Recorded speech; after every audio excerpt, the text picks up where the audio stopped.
എഹെസ്കേൽ അദ്ധ്യായം 2. അവൻ എന്നോട്, മനുഷ്യപുത്ര, നിവർന്നു നിൽക്ക, ഞാൻ നിന്നോട് സംസാരിക്കും എന്ന് കൽപ്പിച്ചു.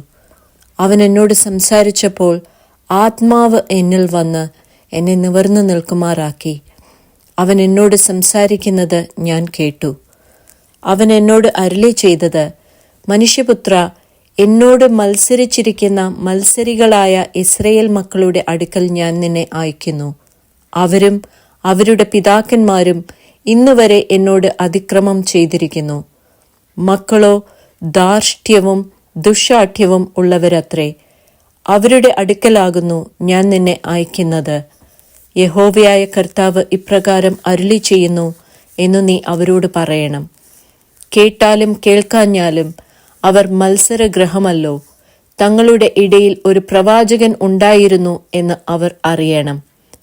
നീയോ മനുഷ്യപുത്ര, അവരെ പേടിക്കരുത്. പറക്കാരെയും മുള്ളും നിന്റെ അരികെ ഉണ്ടായിരുന്നാലും തേളുകളുടെ ഇടയിൽ നീ പാർത്താലും അവരുടെ വാക്ക് പേടിക്കരുത്. അവർ മത്സരഗ്രഹമല്ലോ. നീ അവരുടെ വാക്ക് പേടിക്കരുത്. അവരുടെ നോട്ടം കണ്ട് ഭ്രമിക്കുകയുമരുത്. അവർ കേട്ടാലും കേൾക്കാഞ്ഞാലും നീ എൻ്റെ വചനങ്ങളെ അവരോട് പ്രസ്താവിക്കണം. അവർ മഹാമത്സരികളല്ലോ. നീയോ മനുഷ്യപുത്ര, ഞാൻ നിന്നോട് സംസാരിക്കുന്നത് കേൾക്ക. നീ ആ മത്സരഗ്രഹം പോലെ മത്സരക്കാരനായിരിക്കരുത്. ഞാൻ നിനക്ക് തരുന്നത് നീ വായ് തുറന്ന് തിന്നുക. ഞാൻ നോക്കിയപ്പോൾ ഒരു കൈ എങ്കലേക്ക് നീട്ടിയിരിക്കുന്നതും അതിൽ ഒരു പുസ്തക ചുരുൾ ഇരിക്കുന്നതും കണ്ടു.